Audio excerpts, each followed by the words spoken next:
Sloppy second properties this morning we're talking about. Have you ever seen a property on the market for an extraordinarily long amount of time, maybe go to even a second agent and not sell and think, God, that's a good buy? Let's talk about it this morning.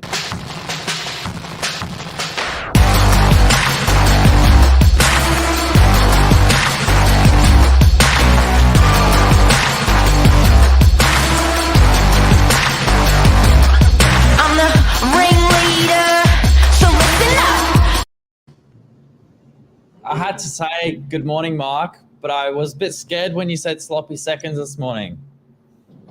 No idea what you're talking about. No idea, but it didn't sound good. No, but you know what? It's actually it's a very awkward conversation with a client that's selling. It's an awkward conversation with buyers that are buying as to why a property hasn't sold. It happens with rentals. It happens with sales. It happens with commercial. It happens with residential. And you sort of, because it hasn't sold or rented within that first week, sometimes you're into a week these days, 10 or 12. And as a client, you're thinking, hang on a sec, am I missing something? This is fantastic and it looks better than it really is. How do you identify that it's not, it actually is super valuable? Often it's too late and then it sells after a very long time on the market or gone to a second agent and you're going, I know that was a good property. I just knew it. I missed it. I should have bought it. So how do you identify those properties before they sell or before they rent, the good properties? I think there's a couple of obvious, searching tools as a buyer you can use to find these properties. But before we get to that, is second best always the best? It's second best. A lot of people don't like second hand. It's funny. I think it doesn't have the shine sometimes. Yeah, I get that. It doesn't have that, that brand new thing, but sometimes it's just good. And you see it often with stuff that becomes vintage or antique and timeless. And you think to yourself, man, I knew that was going to be a cracker. It happens with cars. It happens with watches. It happens with properties. Yeah. So where can you find not the sloppy seconds, but the good stuff, the cracking deals that have been missed? And what we're referring to here are properties that have been sitting on market for a long time, potentially changed agents, undergone a couple of price adjustments, but there's still no bites. Where do you find them? Okay, now, for people that don't know, realestate.com and Domain are a little bit cheeky. When you open those portals, they will often run the featured properties first. Yeah. Totally not unrelated to what your search is. They're just serving you up what they want to serve you up. Try this. Try to go on realestate.com.au and try to go on domain.com.au and search it by length of time, newest to market. Newest to market will come up top. Go do suburb only, so it's not just giving you everything around you. Do suburb only, do newest to oldest, go to the last page. Those properties are the stinky, tired, unsold properties that can't get the price they want. Sometimes, and I don't mean to sound predatory, but sometimes they're a little bit vulnerable, those guys. Sometimes they are good properties, but everyone just has a bad perception because they've been on the market a long time. Sometimes they are the most negotiable people, and you're going to get a bargain. Yeah, and realestate.com, and Domain, they are the biggest real estate portals in the country, and majority of properties, that are going with paid marketing will find their way to these websites. But it's funny. So the apartment that I ended up purchasing, Mark, it was on the market for 90 days, and we were talking about it there.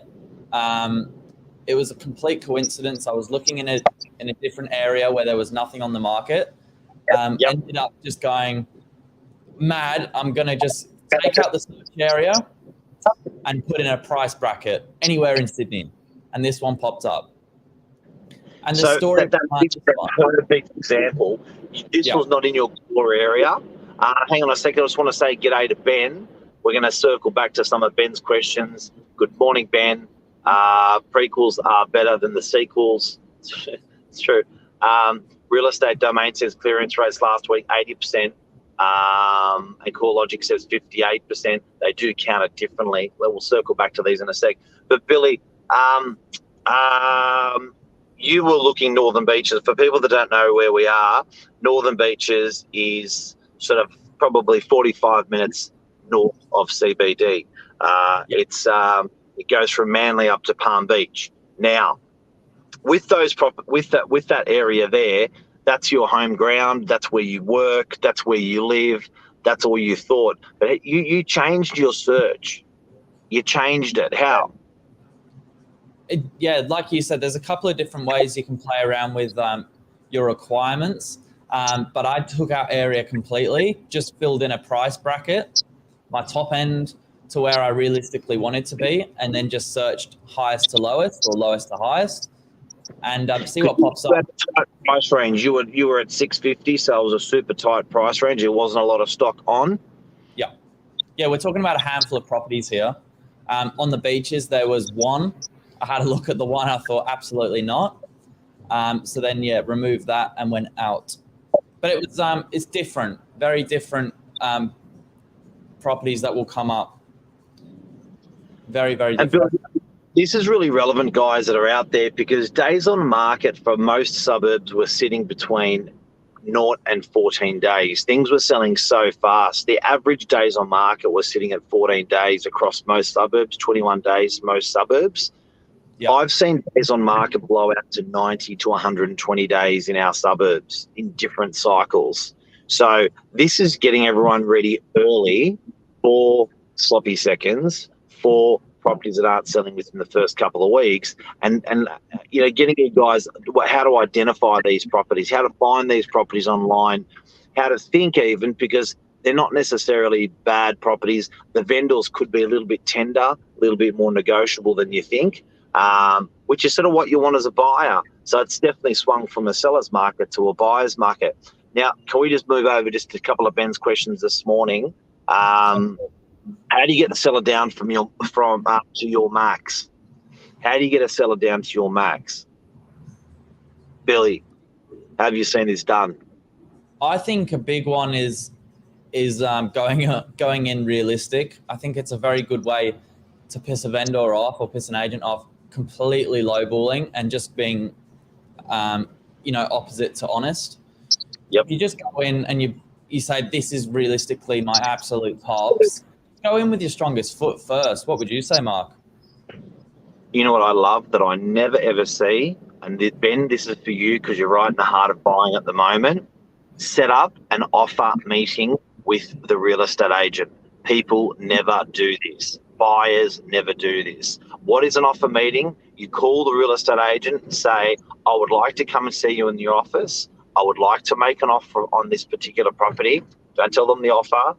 When are you available? An agent will always say yes. An agent will always give you a time fast, and go in belly to belly, and win the heart and mind of the real estate agent. Tell them your story so they can pass that on to the vendor, make them your offer, and if you can sign a contract to show you're the real McCoy and put a check with that contract, that is an animal way, an awesome way to pick up a property at a good price. Second best. Definitely putting a name on a contract. Yeah, definitely. Yeah, and Real Estate Domain says clearance rates, guys. You've got to look at these clearance rates and the way these guys assess the clearance rates. Domain are very, very clever with their data. I like the way they do their data. CoreLogic are very raw and very real in the way they do their data. But the reason why the clearance rates are fluctuating so much is agents can sometimes work the system where they can actually pull a property off and not put it to auction, and it doesn't actually fail at auction, but it's still clearance rates are the ones that actually went on the day. So there are a lot of properties that the auction is being extended or simply removed, and that does not influence the clearance rates with some of these companies. You've got to watch that. Furthermore, I heard a really good one from an auctioneer last night. This is a cracker. People are now doing an auction behind an auction. So they're auctioning it twice. So they'll have a 4-week campaign, doesn't sell, book in another 4-week campaign under auction. Yeah, right. And do you think that's reflected in where the market's at now? Because is that common? Days on market are longer, guys. Days on market are longer. So, and I've got to say, Billy, people have got to change their mindset with the market. If you are thinking like a dinosaur, if you are expecting a property is a dud because it hasn't sold in 7 days, the market has changed. That was the norm 6 months ago or 9 months ago. It is no longer the norm now. So this conversation about sloppy seconds, you should have your mind adjusted to it. You shouldn't feel bad about properties that are sitting on the market because it's not the property, it's the market that's doing that. So you're reading the property wrong if you're blaming the property. Yeah, well said. One other question. What's a 66W worth now? Terms make a big part of the offer. It offers immediacy. So a 66W certificate means the owner's not waiting to be sold, 5 cooling off days. There's no conditions. The buyer at check is ready to bank and ready to go. So I reckon, there's a number on that. God knows that number. But there's certainly, I reckon you are buying properties for less if you are offering a 66W to the right person because of the immediacy. It's very sexy. It's like, if I take this offer with the 66W certificate, we're sold. That's really attractive for a seller. It's getting in the seller's mind. Smart. Mark, I've got a question for you. How often do you get asked from a purchaser, what is the owner looking for? Is it money or time? Because I think that's a pretty good question to nail if you've got the ability to offer, a short settlement or maybe pump up the price a little bit and then just extend the settlement a little bit longer or cool off period or whatever it is. How often do you get asked that? One of my best buddies gave me this quote and it goes like this. You name the price, I'll name the terms. Okay. It just goes to... And so, yeah, how often do you get asked the question then? I reckon it's a big one. I think it's a powerful question, because you can understand the framework of the owner, what's more important, time or money. I think you'd love an owner that wants a quick sale. I think you'd love an owner that has months or years to sell their property. It doesn't have immediacy. Doesn't really have to meet the market with price. So it's a clever question. It's a really clever question. I think getting into the mind of the owner we are this morning talking about sloppy seconds with properties that are staying on the market a bit longer than normal. Is there anything wrong with them? Getting to the end of this segment, I think it's interesting what we're tapping into here. I think it's premature. I think it's happening at the moment in the marketplace, and I think it's a conversation in 3 to 6 months that everyone's going to be used to. But at the moment, when people aren't seeing it fly out the door within a week, they're going, "What's wrong? What's wrong?" Within 2 weeks, "What's wrong? What's wrong?" It is the market, guys. You're blaming the property. Don't blame the property. Blame the market as a buyer, and get used to it because there's good buyers out there.